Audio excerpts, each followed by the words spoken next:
YCP హయాం నాటి మద్యం కుంభకోణంలో మరికొన్ని సంచలనాలు బయటకొచ్చాయి. మద్యం సిండికేట్ మూల Virat జగనేనని SIT ఉద్ఘాటించింది.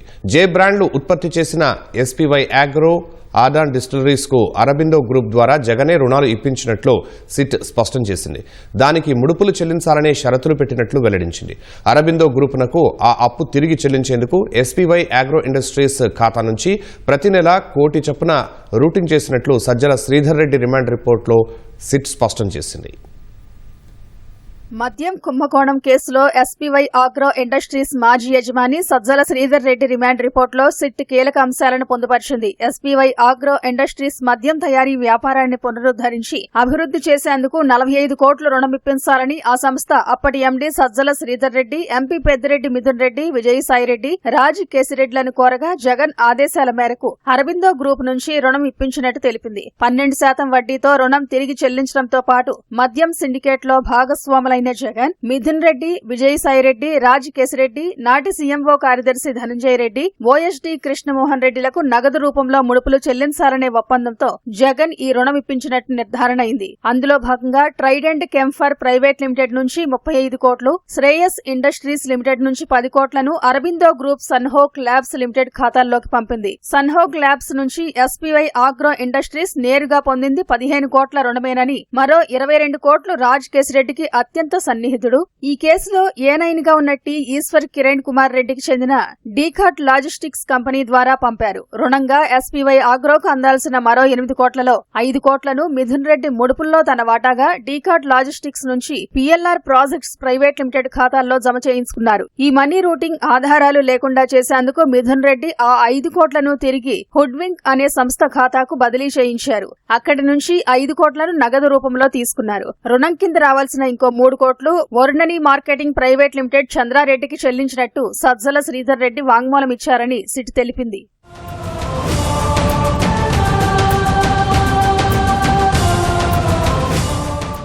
SPY agro industries కి 45 కోట్లు, అదాన్ డిస్టిలరీస్ ప్రైవేట్ లిమిటెడ్ కు 60 కోట్ల మేర హామీ లేని రుణం ఇవ్వాలని నాటి సీఎం జగనే అరబిందో గ్రూప్ కంపెనీలను ఆదేశించారని సిట్ తెలిపింది. జగన్ తో తనకున్న సంబంధాల్ని అడ్డం పెట్టుకుని రాజ్ కేసిరెడ్డి అదాన్ డిస్టిలరీస్ ను ప్రారంభించగా వైసీపీ హయాంలో అత్యధికంగా మద్యం సరఫరా ఆర్డర్లు ఆ కంపెనీకే ఇచ్చారు. రాజ్ కేసిరెడ్డి నుంచి ఆ రుణాన్ని వసూలు చేసుకునేందుకు వీలుగా అరబిందో గ్రూప్ తమ తరపున కాశీ చైనుల శ్రీనివాసులను అదాన్ డిస్టిలరీస్ లో డైరెక్టర్ గా పెట్టుకుంది. రాజకేశిరెడ్డి తన తోడలుడు సోదరుడైన ముప్పిడి అనిరుద్ రెడ్డిని డైరెక్టర్ గా నియమించారు. అదాన్ డిస్టిలరీస్ లో కాశీ చైనుల శ్రీనివాసులు స్లీపింగ్ పార్ట్నర్ గా మాత్రమేనని, రాజకేశిరెడ్డి తన బంధువులు సన్నిహితులైన ముప్పిడి అవినాష్ రెడ్డి, అజ్మీరా రవి, చెండుపాటి గణేష్, చందు ద్వారా నడిపించేవారని సిట్ స్పష్టం చేసింది.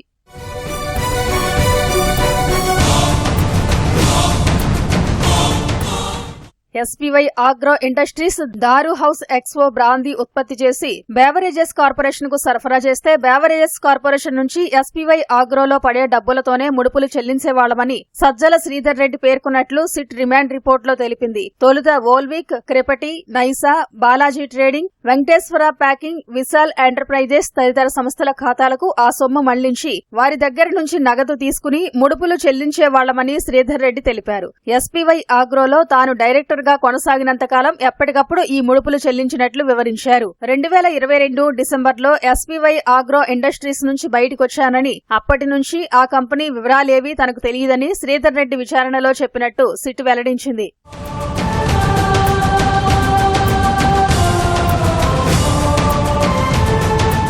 మద్యం విధానాన్ని అడ్డుపెట్టుకుని ముడుపులు కొట్టేయాలనే ఆలోచనకు 2019 ఎన్నికలకు ముందే బీజం పడిందని సిట్ అంచనాకొచ్చింది. 2019 ఎన్నికలకు ముందే రాజ్ కేసిరెడ్డిని హైదరాబాద్ లోని ఇంట్లో శ్రీధర్ రెడ్డి కలిశారు. అప్పుడే ఏపీలో మద్యం వ్యాపారం మార్కెట్ ఎంత, అందులో సొమ్ము చేసుకునే మార్గాలేంటని రాజ్ కేసిరెడ్డి అడిగినట్లు శ్రీధర్ రెడ్డి తెలిపారు. వైసీపీ అధికారంలోకి వచ్చాక 2019 జూన్లో Hyderabad Park Hyatt hotel lounge లో మద్యం సరఫరా కంపెనీలు, డిస్టిలరీల ప్రతినిధులతో సమావేశమై రాష్ట్రంలో ఏ కంపెనీల మద్యం ఎంత అమ్ముడవుతుందో చర్చించామని వివరించారు. మద్యం వ్యాపారంతో ప్రభుత్వానికే గాక వైసీపీకి పార్టీ ఫండ్ లభించేలా చేసే మార్గాలపైన చర్చించినట్లు శ్రీధర్ రెడ్డి వెల్లడించారని సిట్ తెలిపింది. ఆ తర్వాత ఇంకొన్ని కుట్రపూరిత సమావేశాలన్నీ పూర్తయ్యాకే నూతన మద్యం విధానం ప్రకటించినట్లు సిట్ గుర్తించింది.